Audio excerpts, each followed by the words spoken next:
Le barreau du Lualaba a organisé le jeudi 10 octobre 2024 sa 5e assemblée générale ordinaire et élective. Tous les avocats, membres de ce grand barreau, se sont réunis autour de leur bâtonnier Laurent Manco Ditinde. Le bâtonnier a commencé par présenter un discours moral suivi des rapports des commissions sur les différentes activités de toute une année civile afin de réaliser ce qui a été fait durant l'année et étudier les perspectives d'avenir. Comment fonctionne la justice dans la province du Lualaba de manière particulière et comment fonctionne la justice en République démocratique du Congo de manière générale. Ces assises concernent aussi le renouvellement du tiers des membres du Conseil de l'ordre, comme le dit le bâtonnier Laurent Manco Ditinde. Chaque année, le Conseil de l'ordre se renouvelle par tiers. C'est-à-dire nous avons 15 membres du Conseil de l'ordre. Et chaque année, il y a 5 membres qui vont sortir, c'est ça le tiers. 5 membres vont sortir et 5 autres vont devoir entrer. Ça va se passer par un tirage au sort et puis après, ça va se passer par un vote. Et c'est l'Assemblée générale qui vote, les avocats, qui viendront justement remplacer 5 qui vont sortir et 5 autres vont devoir entrer pour exercer une mission qui est aussi assidue, dans le sens justement d'accompagner au quotidien non seulement le Conseil de l'ordre, mais le barreau aussi. Parlant du bilan, le bâtonnier se félicite d'un compte positif de la 4e assemblée au vu des réalisations, notamment la construction du bâtiment du barreau soutenu par l'autorité provinciale.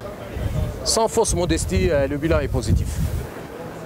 Aujourd'hui, pour une première, nous sommes en train de faire une assemblée générale ordinaire et élective chez nous. Je crois que c'est un honneur et un privilège. Moi, personnellement, en tant que bâtonnier, mais je suis très content justement d'assister à ce jour qui restera dans la mémoire des avocats. Et donc, le bilan, c'est un bilan positif.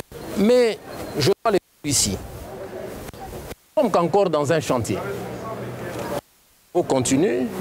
Nous avons eu des partenaires, dont notamment les avocats, en ce qui concerne les cotisations ordinaires et les cotisations exceptionnelles, mais aussi l'autorité provinciale. J'ai parlé de son Excellence Madame le Gouverneur de la province du Lualaba, son Excellence Fifi Masuka Saïn, qui nous a beaucoup aidé justement et nous a beaucoup accompagnés sur le plan financier par rapport à l'œuvre que vous êtes en train de voir. C'est une œuvre commune et je suis fier, les avocats doivent être fiers parce qu'il y a l'argent du contribuable et les contribuables sont des avocats.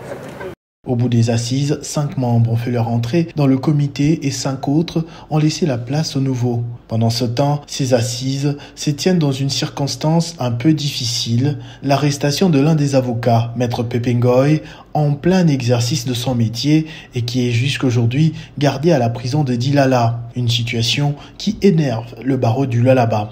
Je voudrais ici paraphraser le chef de l'État qui dit clairement que la justice est malade. Est-ce que, n'est-ce pas là, une manière de dire que effectivement la justice est malade? Donc, en ce qui concerne le barreau du Lualaba, nous allons le dire avec le mot le plus simple. On ne peut pas arrêter un avocat alors qu'il est en train d'exercer sa mission. C'est ça le fondement de la nation. La justice élève une nation. Et cette justice qui élève une nation, ça passe par les avocats. Les avocats sont les partenaires privilégiés de la justice.